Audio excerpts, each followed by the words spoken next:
We've got head coach Eric Ramsay here tonight. Thank you, Eric, for joining us. On the call, you've got Andy Greeter, Jaron Mothaler, and Jaho Kim.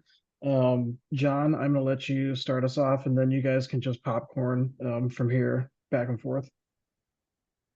Eric, what were your overall thoughts on the match tonight? I think we needed to be almost perfect to come here and get a result. It's obviously a very tough place to come. They've got some very good front players, and we knew the level of expectation on us prior to the game was certainly defensively to be almost perfect, to give nothing away, to be on point with all the details that we knew we needed to be on point with. So there's an element of frustration, of course, because I do feel like we have it in us to be almost perfect, particularly defensively, but that wasn't the case tonight. So we were certainly lacking in executing some details that we'd spoken about beforehand. I don't think the game was sort of distinctly different to the game that we expected it to be, but unfortunately, in some really, really key moments, we lacked precision in how we executed the game plan, and that's obviously cost us. So I'm frustrated, but I feel that the general level of performance was obviously far better than Colorado. We certainly showed some positive steps, and I know that the big thing for us is that we approach Saturday's game with real positivity in a very constructive way, because it's a very different context to coming to play here, the game that we face on Saturday. So we've got to make sure that we see this game for what it is and move on swiftly.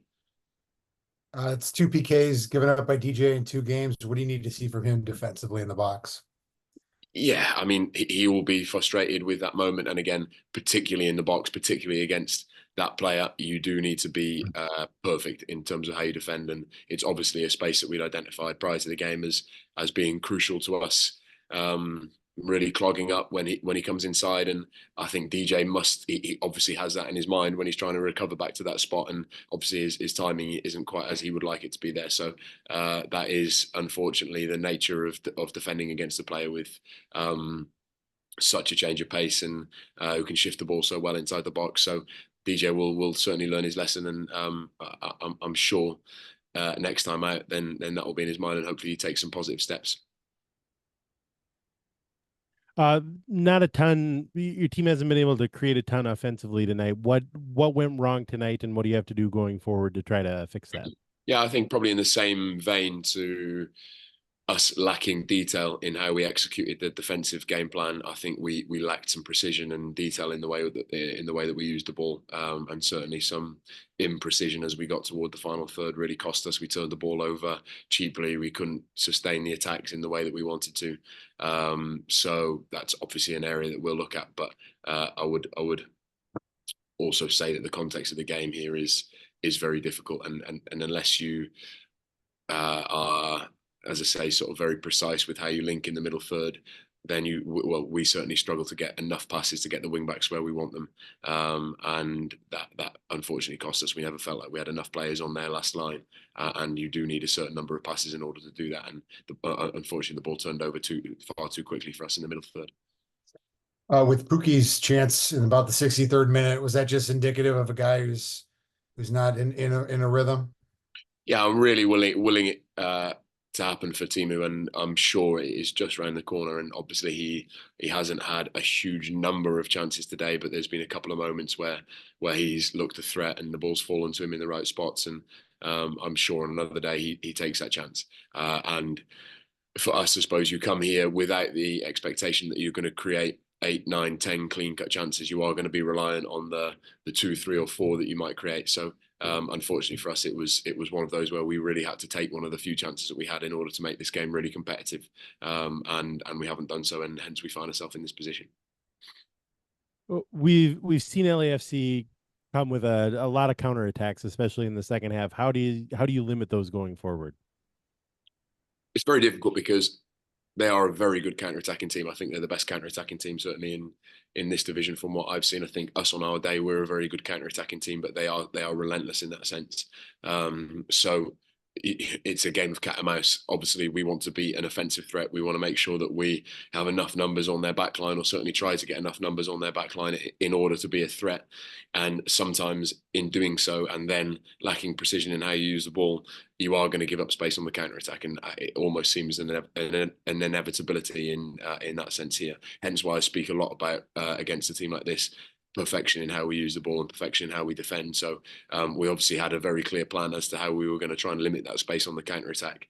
But there is also a certain level of acceptance that they are a very good counter attacking team. So I think it would have been really tough for us to survive the entire game without giving away a number of counter attacks, because I think particularly the two wide players are relentless in how they try to use the space in behind. So that is just part of the game that you have to deal with when you come here. It is unavoidable. Obviously, we'd have liked to reduce the number of counter attacks that we gave away through imprecision on the ball, but that wasn't the case.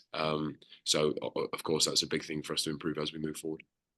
With these 2 games this week, do you allow yourself a chance to look at what you need in the summer transfer window, or do you not let yourself go there? No, I'm very much thinking about game to game and dealing with this group of players in front of us. This is the big thing that's always at the forefront of my mind. I have a group of players.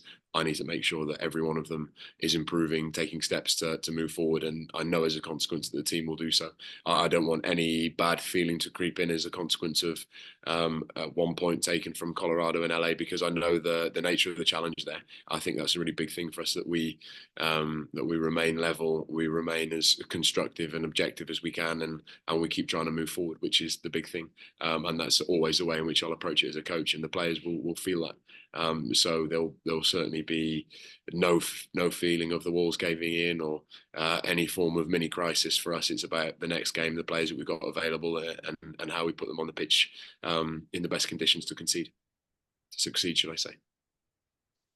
Not a mini crisis, but do you feel like these 2 games have been a step backwards in terms of how your team's developing? We would have obviously liked to have taken more points. We would have certainly liked to have performed significantly better at Colorado.